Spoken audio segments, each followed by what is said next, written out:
This man's name is one, he is one of the richest billionaires on earth, definitely not Elon Musk. He basically made his money from living his childhood dream, which is inventing neodymium magnets, a piece of scientific work the world has never seen before.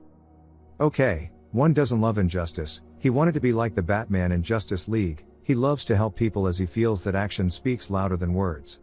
Talking without actually taking actions isn't just worth it.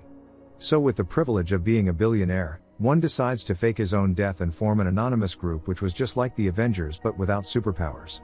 This group would help in taking down tyrants and bad people from different countries, people that the world couldn't touch. Let's dive straight into the story. Do not touch the exit button till you watch to the end. Sit back, relax and enjoy the video. Popularly known as Ryan Reynolds, and anonymously known as one in this American vigilante action thriller called 6 Underground. He recruits a team of 5 people including him, he gives them a numbered nickname. Just like him, these people have no past and are considered dead. So that means they faked their own death and decided to work as ghosts. After they had gone to interrogate the lawyer of a tyrant in Florence, Italy. They are being pursued by gunmen with heavy gun power, 2 who is a spy, had being shot through a window while she was trying to escape and 5 who is actually a doctor can be seen trying to operate on 2's gun wound, while the crew were in a hot car chase. Meanwhile, 6 is a very skillful driver, he evades the gunman, leading to a lot of car accidents. While they are being pursued by a motorcyclist, 2 decides to step up for the crew by firing at the rider while she was still injured. As the chase becomes so intense, 1 requested that 4 help out. 4 another member of the vigilante crew is a Skywalker who is basically good at running past buildings. He helped in taking out some gunmen in the most tragic way.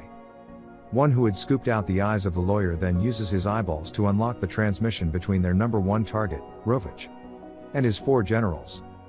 Number 3 who is a hitman then helped out 4 in taking down the remaining gunmen, but in the process 6, the fast and furious driver got killed in the most brutal way.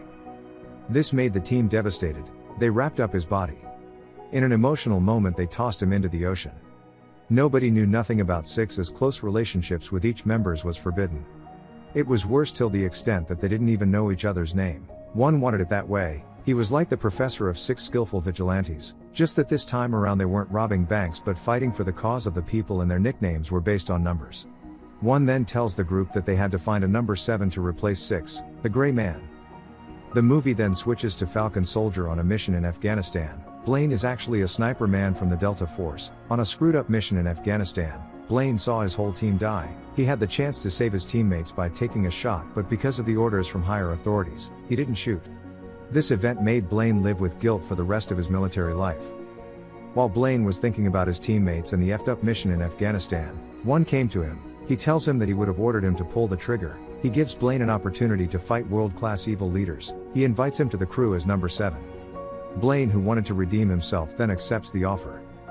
Blaine faked his death. A befitting burial with military paparazzi was conducted in honor of the soldier. Blaine was able to witness his own burial as his brother cried uncontrollably. 1 introduces 7 to the team. He briefs him on the vision of the crew, saying their objective is to take down world leaders who were bad. He reminds 7 that he is dead, so he is going to be restricted from visiting certain cities and any association with his loved ones had to be cut off. 1 then tells the crew about their next mission and number 1 target, Rovich Alamov, a Turgistan dictator who treated his people as slaves. The team then discussed about the advantages of being dead but not actually dead, like not paying taxes, no criminal records and backstabbing girlfriends. 1 chipped in saying the most important aspect of being dead and yet still alive is the freedom. He then tells them about the coup he is planning to stage on Rovich, the Turgistan dictator, on the Day of the Dead. He tells them that they had to take out his 4 generals, which will mess up his day, because they are the most powerful people close to him. Then they have to free Rovich's democracy-loving brother who is held hostage. Then finally hit Rovich and bring back peace to the country. It wasn't going to be an easy mission. But with the help of 1's neodymium micromagnets invention they could probably pull through. Blaine then inquires to know more about Rovich's story, so the movie takes us back to when it all started in Turgistan. People were fleeing the country because of Rovich's military rule. Rovich is so cruel to his people he takes down anyone who tried to rebel against him. 1 who was still a philanthropist at that time, paid a visit to the Turgistan border, to carry out his good works on the injured and sick citizens. But he was just doing it for the papers and not actually from his heart. Just as he is trying to donate for the cause of the Turgistan people, Rovich launched an airstrike on the border, taking down so many people, young and old. As one watched so many defenseless people die that day, he decided to have a change of heart and actually put his good works into action. He decided to be a good Jeffrey Dahmer and form the anonymous vigilante group that will take down this tyrant leaders once and for all. It is believed that Rovich's philosophy is to use his power to communicate resolve and inspire fear to his enemies. One meets up with Rovich after a stage drama relating to tyrants.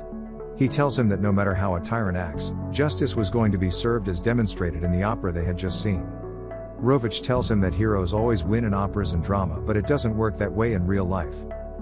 One hooks up with a girl he met at the opera and suddenly developed an emotional connection with her. Had sex with her and then ghosted.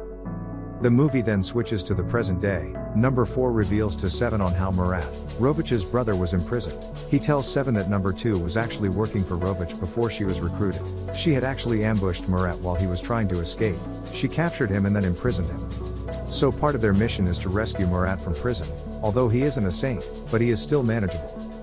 Back to the present day, the most feared dictator, Rovich then ordered his 4 generals to go over to Las Vegas, where they will meet up with Victor the arms dealer. He tells them to have fun and get drunk after they had completed the mission. One then informs the team that they will be going over to Las Vegas to take down the 4 generals. He tells them that they had to be careful because Las Vegas has more facial recognition software than anywhere in the world. So they needed to choose their disguises wisely. Be subtle and blend in. At Vegas, after the generals had concluded the arms business with Victor, they decided to have fun in a hotel, party with girls and get wasted. Well, they were actually wasted, but in a bad way. Number 2 and 3 had the worst disguise as they dressed as tennis players in one of the biggest events building in Vegas. They go over to the room the generals had lodged. They shot one of them who came to peek through the door after he heard a knock. They shot the remaining 2 in the most unexpected way ever. Then proceeded to the other room where the general who knew about the location of Murat was having sex with one of the girls. They held him at gunpoint and then demanded for the location of Murat. After he had revealed the location, he was shot in the head and died while he was still inside a woman. A pleasurable death. One then criticized their disguises, saying they dressed like clowns, overlooking his own Vegas biker costume. After the bloody event, 2 and 3 then stirred up an emotional connection as they had sex together. The next morning, 3 tells 2 that he had to go somewhere and needed to speak to somebody. He went over to a hospital to see his mom, who is suffering from loss of memory.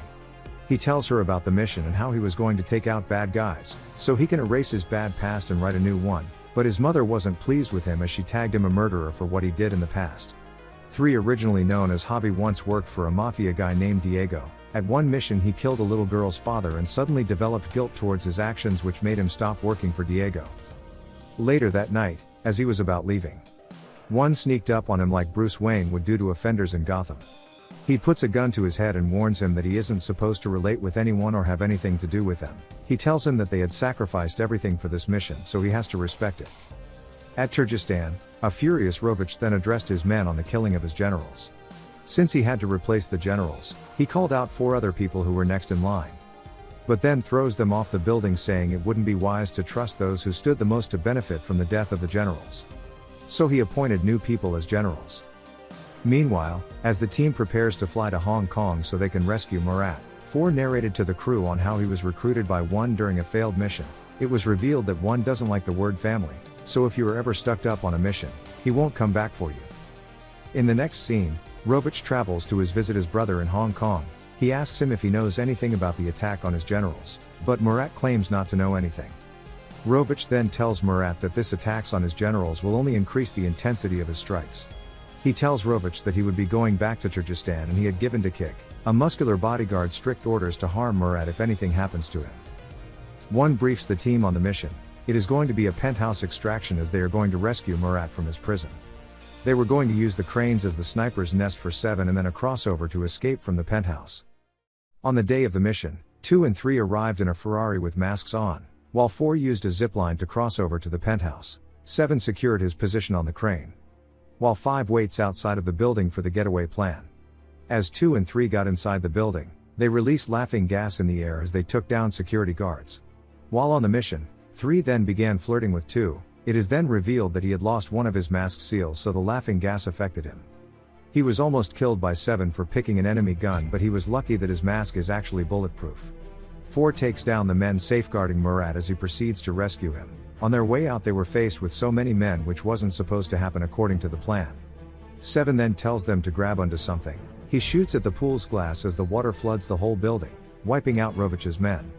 The team managed to escape using the zip line, but 4 wasn't able to make it out on time as he was faced with Dikik, Rovich's bodyguard. 1 wanted to stick with his philosophy by leaving 4 on the mission, but in an emotional scene, 7 stopped him, saying he is never going to leave his teammate behind again. He steps out of the car, position his sniper, and then shoots Dikik, hereby saving 4. The next day, after they had completed the mission, 7 got into an argument with 1. 1 tells him that the mission is more important than the man, but 7 wasn't ready to subscribe to that philosophy, so he tells the team that his name is Blaine and he doesn't leave a soldier behind. The team then tell each other their names as they bonded. As they arrive Turgistan, 1 then hacked the state television as Rovich was getting ready to address the public, hereby giving Murat the floor to preach democracy, which inspired the people and led to a revolution. This revolt and riot then made Rovich escape to his private yacht. The team then arrived at the private yacht. They set up their positions as 2 and 3 fights off Rovich armed men. 1 activates his magnetic invention, which took out majority of the guards. The ghost team then attacked Rovich's men with the help of 1's invention. They proceeded to find Rovich, but in the process the yacht began to sink because of an explosion that occurred. 4, who was at the upper deck, had no chance of escaping because he was surrounded by Rovich's men. They had to pursue Rovich, who was trying to escape, or risk the mission by saving 4. It became a titanic situation, but 1 had a change of heart and proceeded to save 4. Rovich escaped the sinking yacht using a boat. As he transferred to an helicopter, he discovers that it was being piloted by Murat and the ghost team. Rovich begs his brother for mercy, but he tells him that it was too late as his sins had caught up with him. Rovich then asked to die with dignity, but they dropped him off in a Turgistan refugee camp, where angry citizens rushed him and then beats him to death. After the death of Rovich, Murat was made the new president. While 2 and 3 sparked a relationship, he takes 2 to go see his mother, as she embraced him tightly. 4 and 5 spent their time together climbing mountains. While 1 and 7 travels to New York City. 1 sees the woman who he had shared an emotional connection with before he started the Vigilante group. He watches her from a distance as she goes over to meet her son, which could possibly be 1's son. The end. Thank you for watching till this point. You are a legend. If you love contents like this, please leave a like, subscribe and turn on the notification bell for more videos. Goodbye till we meet again.